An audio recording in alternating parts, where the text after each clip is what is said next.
все, мотоцикл готов к отправке уже с Гамбурга, и мне позвонили только что. Единственный вопрос спрашивал там человек относительно, есть у меня еще виза, я говорю, визы нет. Он, видимо, хотел, чтобы я тоже поехал, и как-то я это прогнал, чтобы это было немножко полегче.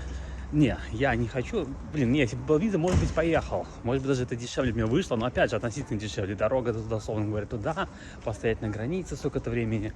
Лучше уже пусть я переплачу там сколько там 50-100 евро, не знаю, сколько будет выше, и фиг с ним. И, короче, мотик уже, надеюсь, скоро будет в день-два и будет решать, как бы с Гамбурга просто перевести, условно говоря, на границу польско-белорусскую, чтобы уже, в принципе, можно было его забрать там. Поэтому движение идет. Но опять же, самое главное, чтобы просто довести с Гамбурга до границы. Там уже, на самом деле, это все займет там буквально несколько дней.